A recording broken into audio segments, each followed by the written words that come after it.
It seems like pretty much every other year, the NCAA tries to completely screw a player out of being able to play. I'm sure you guys all remember Luke Ford. He was a big-time recruit from the state of Illinois, but went to play tight end at Georgia, but after his grandfather got sick, he decided to transfer back home, hoping that his grandpa would actually be able to see him play.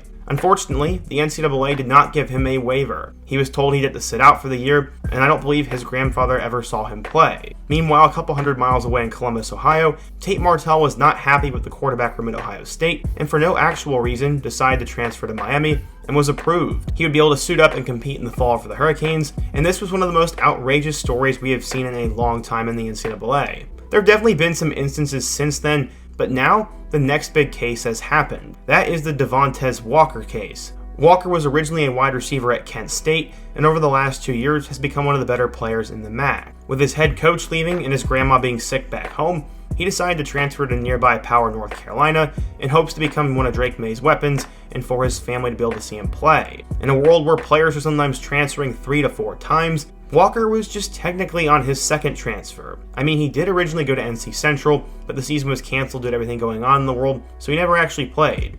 In reality, he just transferred from Kent State to North Carolina. It seemed pretty routine, but the NCAA always decides to do something stupid, and they denied his ability to play at North Carolina. It's become a long drawn-out saga, has started to become a national story in college football, and it just highlights the ridiculousness of what's going on in college football. For example, I think of a guy like Casey Thompson. He spent time at Texas, then Nebraska, and is now at FAU. The guy can transfer whenever he wants, but other players who have a legitimate reason can't. In today's video, we're going to talk about this situation. We're going to go through who Tez Walker is, talk about why this is such a big issue, and what the heck should actually happen. But before we get started, quickly be sure to leave a like if you want to support today's video, subscribe if you're new and love college football content, and let me know what player, team, topic, or situation I could cover next. Now let's get started and talk about this ridiculousness. Like we always do on the channel, let's first go back in time and talk about how Tez Walker got to this point. Growing up in Charlotte, North Carolina, Devontae Walker was always a big deal and a good football player. He said, quote, "Coaches always used to tell me when I was younger to run away from the bad guys. This wouldn't change when he got to West Charlotte High School, and he became an 1,000-yard receiver, and he was one of the quickest players in the area." After being a recruit, he originally decided to commit to East Tennessee State in 2019, but after an injury, he was left in the dust. He said, quote, "I ended up giving my scholarship to someone else. So I ended up going to North Carolina Central that winter, and it wasn't too bad, and I just felt I could play at a level higher than that. So yeah, he ended up decommitting and waiting until 2020 to enroll at NC Central, except he never played a game for them. Since the program's 2020 season was canceled due to everything going on in the world, he entered his name into the transfer portal and eventually found a new school." He said, quote, "I already knew Kent State's wide receivers coach and their head coach because they recruited me in high school. I didn't know anything about Kent State itself, but both Akron and Kent State contacted me. It didn't take long to get him sold on Kent State, and they eventually saw something special in him as well." Coach Sean Lewis said, quote, "He was a skinny raw product that hadn't had time to develop because of the injury his senior year and just because of where he was." According to 24/7 Sports, Tez was a 3-star recruit, but wasn't ranked in the composite or in their ranking database. After arriving at Kent State, he played in 8 games as a freshman, but only made 1 catch against MAC opponents. Sean Lewis, though, said he knew he was something special when he was preparing for the Idaho Potato Bowl. There was really an emergence when bowl season hit. In 2022, he had a breakout season. He became an All-MAC selection, finishing with 58 catches for 921 yards and 11 touchdowns. He had a huge game against number 1 Georgia, and he said, quote, "They gave me a lane, and I ran by all of them. Georgia had the best defense in the country last year, and he was clocked at nearly 24 miles per hour while running away from them." After the season was over, Kent State's head coach Sean Lewis took the offensive coordinator job at Colorado, so a couple of Golden Flashers players decided to move on. Quarterback Colin Schley went to UCLA, and wide receiver Dante Cephas went to Penn State. But Tez decided he was going to go home and play near his sick grandmother, while also getting an opportunity to play for one of the best quarterbacks in the country. The personal issue, though, was seemingly the biggest. He said, quote, "It meant the world for us to be in the same area, where she's just a short drive away, and I have far more opportunities to be with her. There's also an added bonus that she'd be able to see me play college football in person for the first time, since she wasn't able to travel during my time at Kent State." He arrived in January and was all set to play for UNC and become Drake May's next weapon. The last time Mac Brown had lost 2 NFL caliber receivers in the same year was when they had De'Ami Brown and Daz Newsome. They did have a hard time replacing their production, as they pretty much force-fed the ball to Josh Downs over the next 2 seasons. With him and Antoine Green now in the NFL, the Tar Heels needed a new crop of receivers to step up, and the one guy who was getting a ton of buzz was Devontae Walker. One 24/7 Sports scout said, quote, "Walker turned heads during the spring by showcasing his athleticism and had an excellent catch radius. With Drake May returning at quarterback, UNC needs a star attraction, and it appears Walker will fit the bill." He was all set to play, and his first game was going to be in Charlotte, but then the NCAA put the hammer down on him in early August. They denied his waiver to be able to play.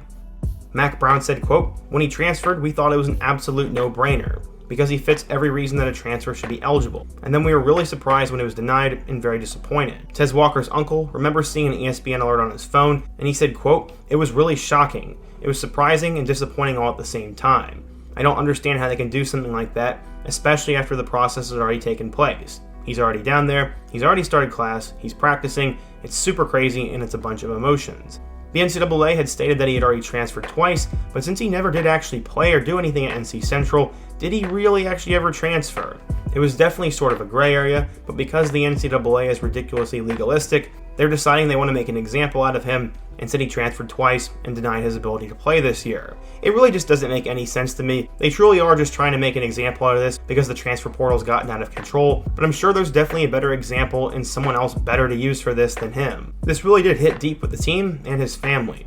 Just over 8 months ago, when he arrived at UNC, his family in Charlotte was pumped. Walker's debut would be in Charlotte against South Carolina, and his grandma was going to be able to see him play for the very first time. It really started to reach a boiling point as week 1 began, and I remember last Friday, it was one of the biggest pieces of college football news. The family still traveled to the game, and he was still on the sidelines. People were really annoyed by this. The NCAA had 3 weeks to hear his case, and are choosing not to hear it until after week 1. Better yet, he had been on Carolina's campus since January 9th, and the NCAA made that transfer rule change on January 11th. Honestly, that means that rule shouldn't be applying to him. Last Friday, he was very frustrated and decided to take to social media and express his opinion on the situation by writing a letter and making it public. Just 24 hours before that kickoff against South Carolina, as I said, he was ruled out for the game.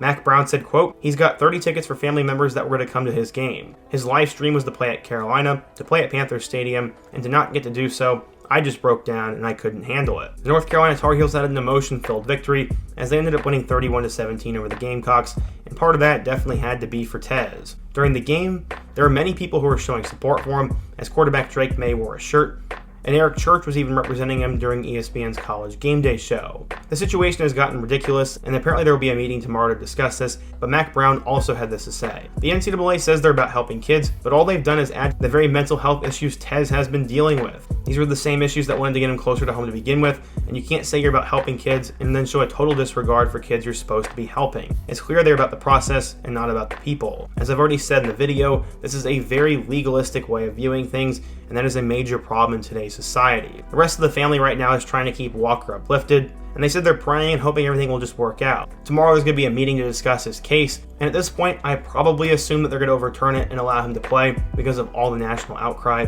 but it's just truly ridiculous that it always has to get to this point. If you give me a few minutes, I could come up with countless examples. There are plenty of guys who've transferred 2, 3, or 4 times that have absolutely no reason to be approved right away. I'll spare you guys from doing that, but this is honestly just ridiculous. I don't typically get super annoyed or upset about things in college football, but I felt the need to make this video, and who knows, maybe it'll do really well. But what do you guys think? What do you think of this 2-time transfer rule? What do you think of the Tez Walker case? If you enjoyed this video, be sure to leave a like, share it with your friends, subscribe if you're new, and check out all my other videos on the end screen. Hope to see you guys again soon, but until next time,